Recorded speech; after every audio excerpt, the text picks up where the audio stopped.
Le Maillet, etc., que vous connaissez peut-être si vous suivez Radio Londres, qui m'aide dans la recherche de ces extraits. Et pour tout ce qui concerne l'aspect plus technique, je suis aidé par quelqu'un de formidable qui s'appelle Clément Lano, qui se trouve juste derrière la caméra. Et donc, lui aide sur tout l'aspect technique. Enfin, c'est même pas qu'il aide, c'est qu'il réalise les vidéos. Tout ce qui est cadrage et tout ce qui est montage ensuite par la suite. Donc ça prend beaucoup de temps forcément et heureusement qu'il est là pour m'aider sur cette partie. Ça te prend combien de temps pour préparer une vidéo ? Ça me prend beaucoup de temps. On peut penser que c'est une vidéo au final de 5 minutes et du coup c'est rapide, mais au contraire, je pense que c'est la principale difficulté avec des vidéos concises, c'est qu'il faut faire un choix dans l'information et en fait, je passe beaucoup de temps à sélectionner des informations et à prendre plein d'informations. Je me retrouve avec un document de quasiment 10 pages avec des 10 pages de notes et au final, je suis obligé de faire des choix et de réduire drastiquement la quantité d'informations que je peux mettre pour un format de 5 minutes. C'est un peu le défi du truc. Du coup, voilà, la recherche d'informations me prend du temps, mais la sélection et la rédaction ensuite pour en faire quelque chose de cohérent et de clair et de lisible et de compréhensible par tous, par le plus de monde possible en tout cas, c'est ça ce qui me prend le plus de temps. Donc je ne saurais pas te dire exactement combien d'heures, mais voilà, je sais que ma dernière vidéo sur le Brésil, j'avais pris quasiment 10-12 heures à l'écrire. Et ensuite après, bien sûr Clément Lano qui est sur le montage prend beaucoup de temps à faire le montage, sans compter aussi là le temps qu'on passe à enregistrer.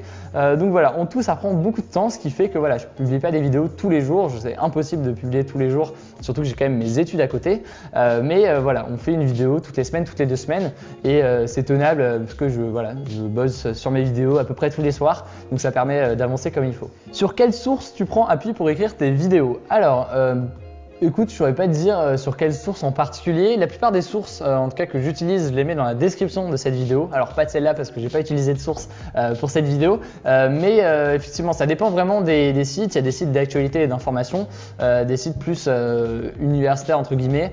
Après, ça dépend des sujets. Moi, je sais que le sujet sur l'État islamique, c'était ma 2e vidéo, donc vous l'avez pas forcément tous vu. Et je vous conseille d'aller la voir si jamais vous l'avez pas encore vu. La vidéo sur l'État islamique est-il un État? Là, je lui appelle, c'est une question quand même très dure et très complexe. Je lui appelle à récupérer des cours de Sciences Po d'amis à moi, des ressources que des profs nous avaient envoyées, etc., d'historiens, de politologues, etc. Donc j'ai eu à croiser plein de ressources. Mais sinon, en général, c'est plutôt des articles d'actualité, des dossiers d'actualité de médias français et étrangers. Et donc voilà, je récupère des informations un peu partout.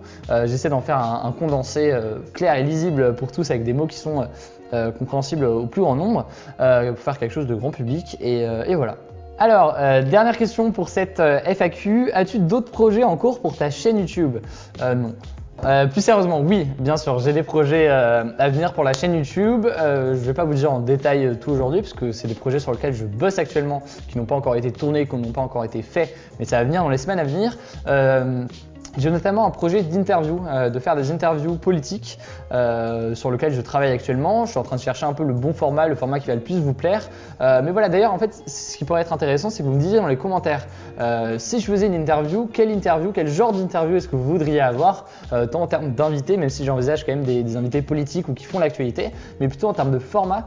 Quel genre de questions est-ce que vous voulez, quel genre de format est-ce que vous voulez. Je vous invite à répondre en fait dans les commentaires parce que ça me ferait très plaisir de savoir ce que vous recherchez. Et sinon voilà, donc j'ai ce projet d'interview politique qui devrait arriver dans les semaines à venir et j'ai d'autres projets un peu à côté. J'ai notamment un gros projet pour la fin de l'année 2017, donc ça c'est dans très longtemps, mais si ça se fait, ça promet d'être assez énorme. Je ne vais pas vous en dire plus pour le moment, mais voilà, j'ai des projets sur le court terme, sur le long terme.